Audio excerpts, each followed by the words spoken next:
What's up guys, Justin here from CBI Off-Road. Today we're going to show you how to put a rear bumper on a Chevy Colorado. This one features our dual swing arms. Check it out.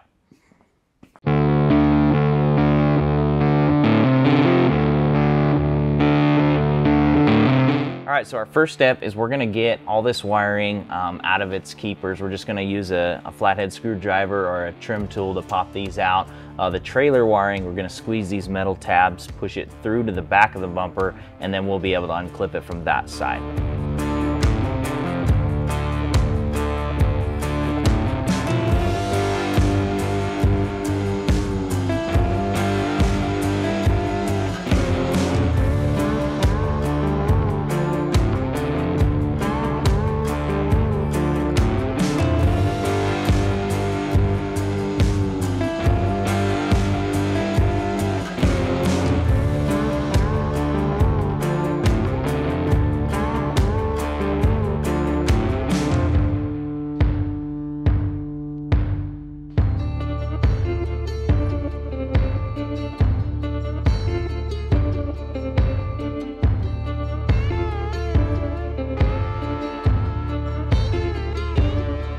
Okay, so now we got all our wiring out of the way, the next step is we're going to remove the main bolts holding the bumper in. So we want to keep one loosely installed on each side. These are 21 millimeter, there's 4 on each side. And then this one has the heavy duty receiver hitch. So there's a support up here that has 2 13 millimeter bolts that we'll need to remove as well.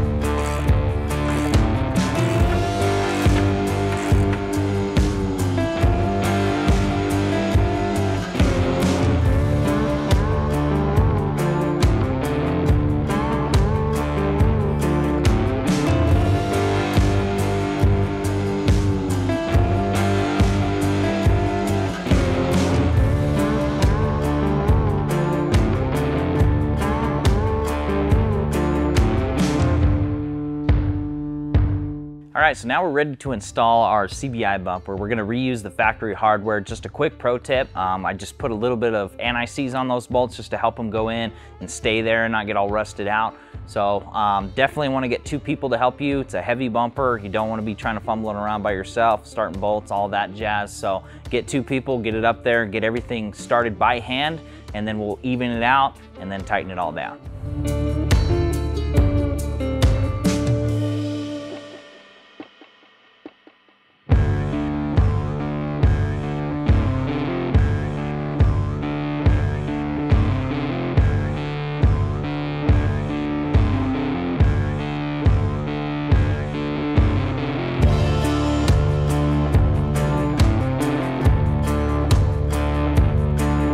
Okay, so we got our alignment, everything's square on both sides of the bumper, so now we're going to go ahead and tighten down our main bolts, then we'll start on our wiring.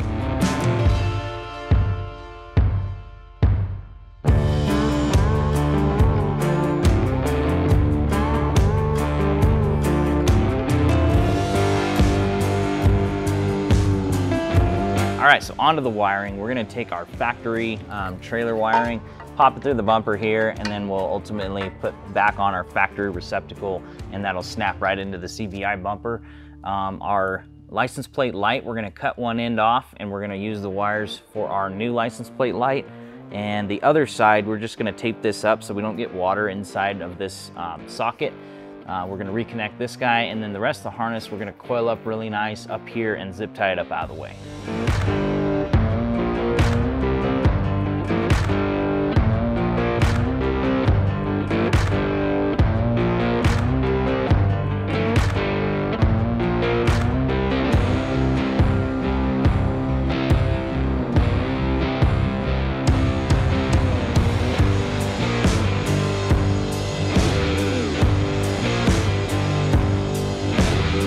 All right, so it's time to get our swing arms ready to go. So if you have a vise, it makes it a lot easier. If not, you can use a table or on the floor. But we went ahead and laid out all of our hardware, make sure we got all our bearings, our bump stops, all that kind of stuff. But for starters, we're gonna take this little sanding disc here and just clean out the inside race of this swing arm. Just make sure we got all the debris out of here. I also have some brake cleaner. Carb Clean works great too. But after we get it kind of sanded with this disc, we'll spray it out, wipe everything really good, and then we'll start pounding bearings in.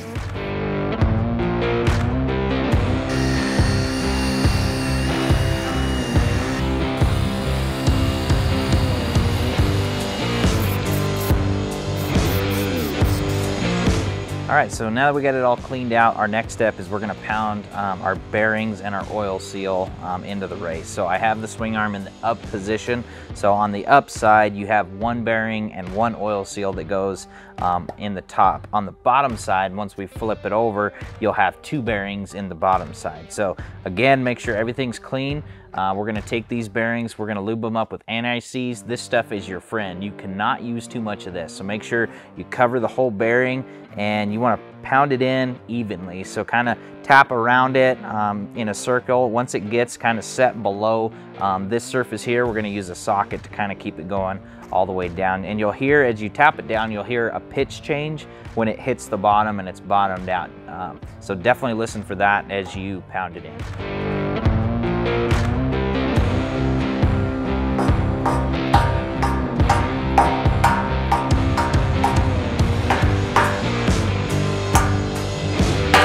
All right, so we got the first bearing in, now we're gonna do the oil seal. So same thing, we're gonna lube it up with anti-seize. Make sure you put the open side facing downward.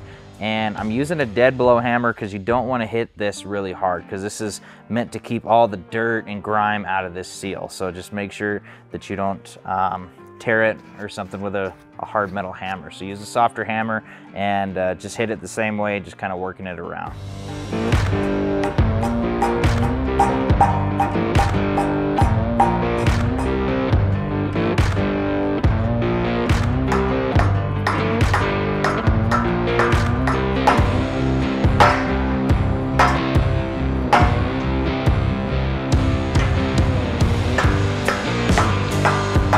All right, so now we got our bearings pounded in. We're gonna go ahead and install our bump stop on this swing arm. So make sure you take your bump stop, and obviously the countersunk area is where the bolt's gonna drop in. Make sure you have the rounded side facing outward. Drop that right in. We'll get the nut started and use a 3/16 Allen to tighten it down.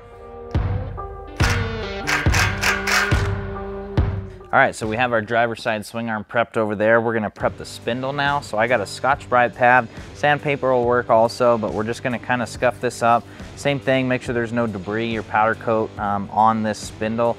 Then we'll take a rag and some brake cleaner or carb cleaner, get it all cleaned up, and then anti-seize the heck out of this guy, and then we'll be ready to pound our swing arm on.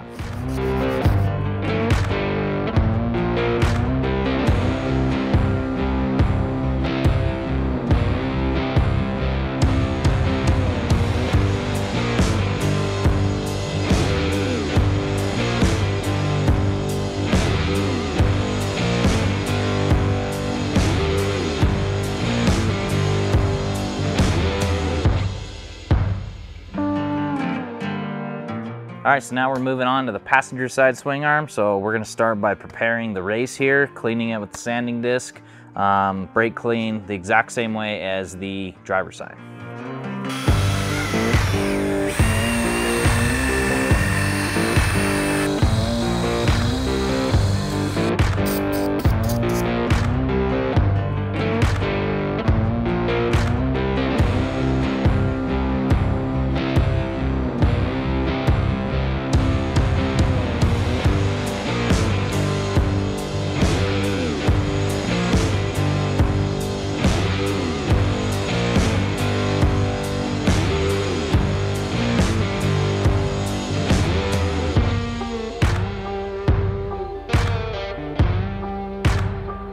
Okay, so now we're gonna install our spindle caps. Make sure you got the correct side with the pull pin location towards the inside.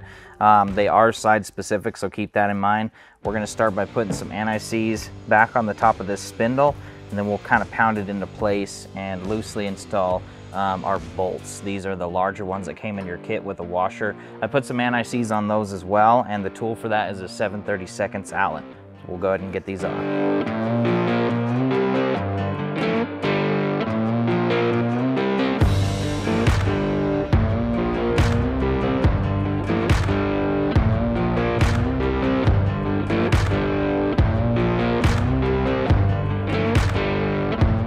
right, so next thing we got to do is tighten this little set screw right here. It's a number 4 Allen. And also we want to get our pull pin installed. So don't over tighten this set screw, just give it a bump snug. And on this pull pin, we're gonna, again with the anti-seize, we're gonna paint this whole sucker with anti-seize. Make sure you have plenty of this on hand when doing a swing arm. If you ever have maintenance or anything, this is just gonna make your life a lot easier. It's gonna make all the components work together more seamlessly, less corrosion and resistance in there. So this just threads in, and then we'll get a pair of channel locks and just give that a bump snug.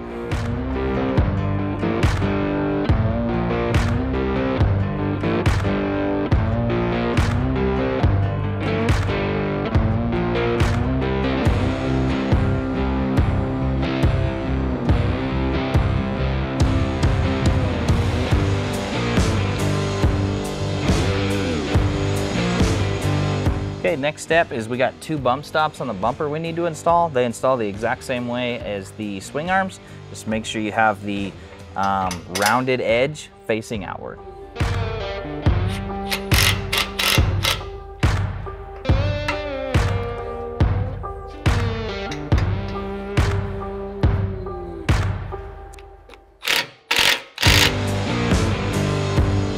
All right, so our next step is we're gonna get our latch installed. So we take our longer bolts that came in the kit with the latch here. I did, again, put some anti-seize on the end, and we're gonna get these 4 started by hand, and then we'll tighten them down with our 3/16 Allen.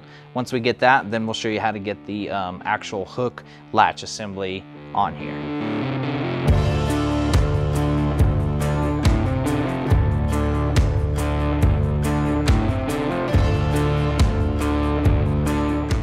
All right, so now we're gonna get the hook portion of the latch. So we went ahead and ran our jam nuts all the way up on, and now we have this piece that kind of slides in here. You'll notice one side is flat. That's the side that we need facing out. We're gonna slide the hook through this, and then we'll get our nylock nuts started on here. So this will be something that you need to regularly adjust because this metal can stretch.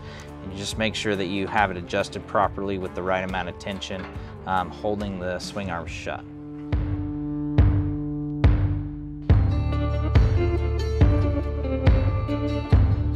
Okay, so next step is we're gonna get our camera relocated down to the bumper so you'll be able to see better. So we're gonna remove these Torx bolts up here. They're a T15. There's 7 of them. Once we get that out, we'll pull this panel and it'll allow us access to the inside.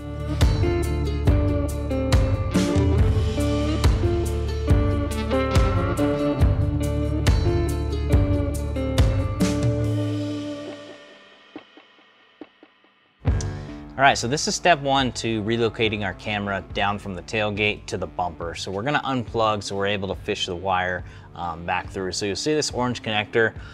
There's the tab here, just squeeze it down and pull the cable straight out. Once we get that, then we'll jump on top on the tailgate and finish removing the panel to get to the camera.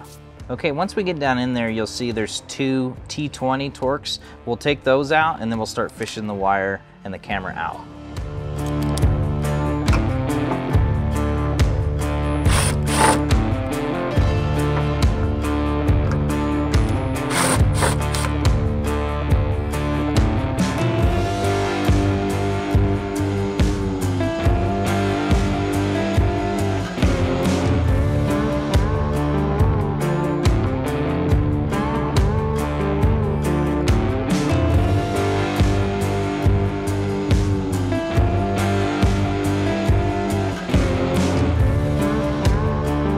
All right, so now we're gonna get our license plate and pivoting hinge installed. So we have the wider holes that line up with the license plate. So in our hardware, we're gonna use the shorter bolts to go through this side, and the longer bolts will go through this side that will be on the bumper. So we'll start by getting the bracket attached to the license plate, then we'll move to the bumper.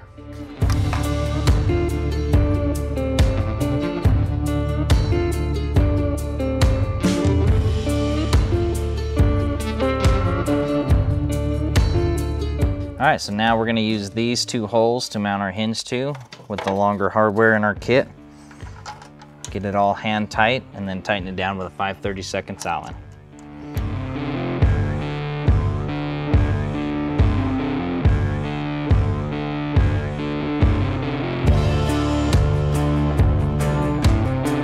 All right, now we're gonna do our license plate light. So we're gonna pull out the coarse thread screws that came with this light. We're gonna use the black bolts that came with it as well as the nuts. So feed the wiring through, line those bolts up, get the nuts started, and then tighten it down with the number 2 Phillips.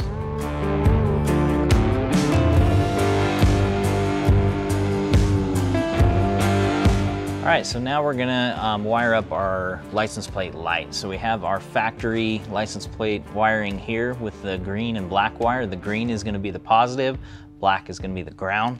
On the LED license plate light that you'll get with your kit is a little bit backwards. They run the black as the hot and the white as the ground. So just make sure you have that wired appropriately.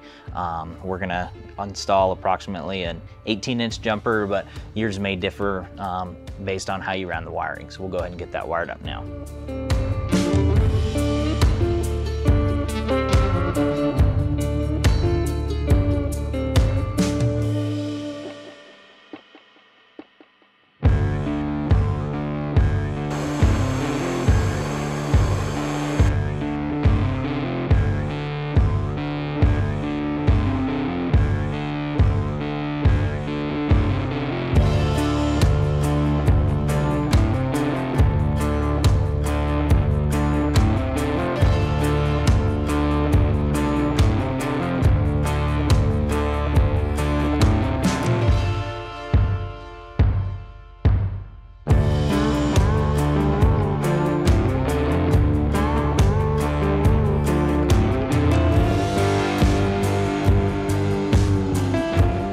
All right, so last step of our camera relocation. We have the camera out. Here's our mounting bracket underneath, and then we have our blank off plate that goes right in here. So first step is we're gonna take the camera wire, feed it through the hole, and ultimately through the bumper. Then we're gonna take our small screws, line up these holes on the bottom, make sure you have the camera pointed in the right direction before you screw it down. Those screws will go in, and then accompanied with the plate, will mount up right under here.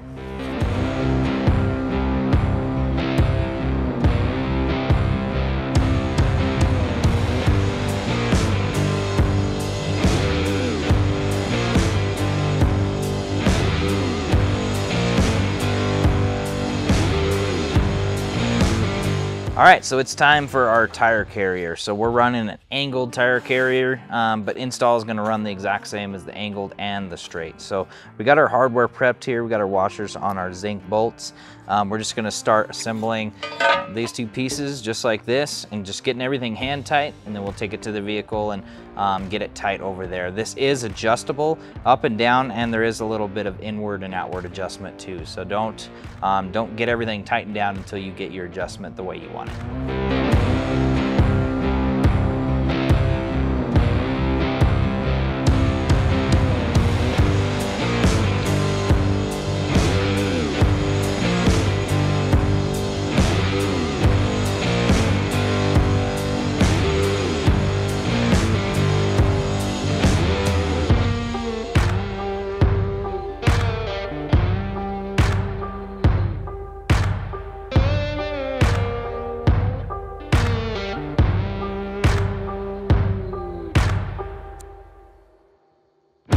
All right, so once you get your alignment sitting the way you want it based on your tire, wheel, offset, that sort of thing, go ahead and take a 5/8 socket or wrench and tighten all these guys up. And then we're gonna install these as well. For Toyota Tacomas, 4Runners, Colorados, basically all those, you're gonna use the wider 3 holes. Just slide that bolt through and slide this little keeper on top.